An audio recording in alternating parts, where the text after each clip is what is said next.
bado wangu unyebeni bali nyeru ndirwadza hizo yes ya ndirwadza wana pesa pa next video we are not driver ya pesa ubo yeah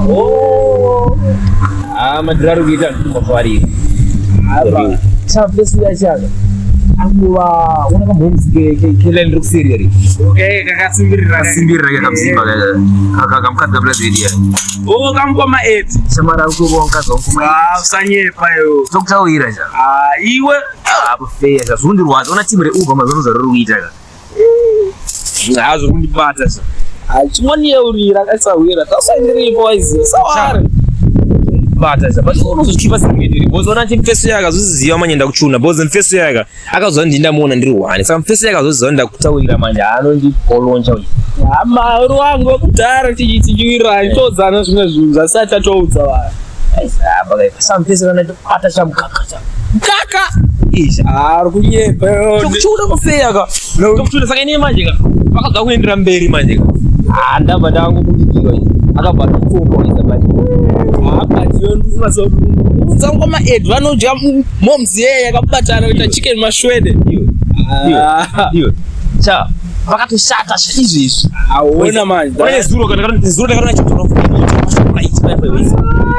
momzi inenge yakudawo zvino inenge isingachapiwi unoona kuti mafanisa ako badi unokuma neuber ka asira kuti ari kunondivadza vatova plan hapana but ione sure because ndakatoonawo bhebhi rako uchingodoinda kumauber awatanga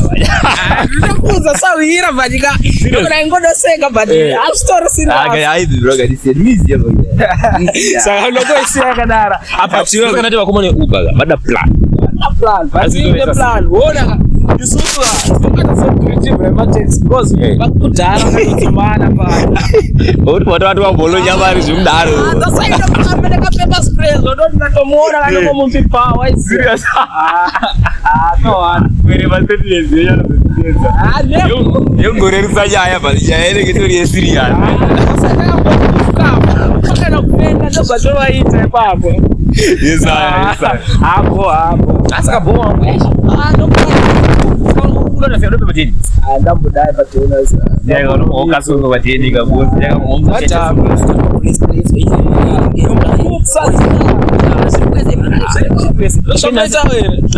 vatienda kakudza wana but ausikuda uona manje ndakutosuka yenawo yokusawana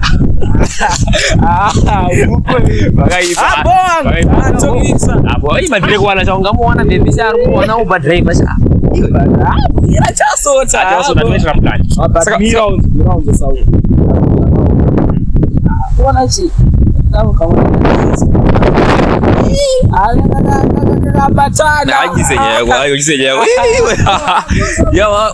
varikutorwa neuber driver kaya Freeman achiti mchenjera kurohwa nevakomana mauber eats saka wazvika line racho zvako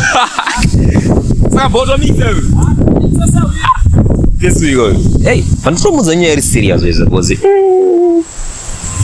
abati bo sene nazvo sikelava kati mind hokosa but abo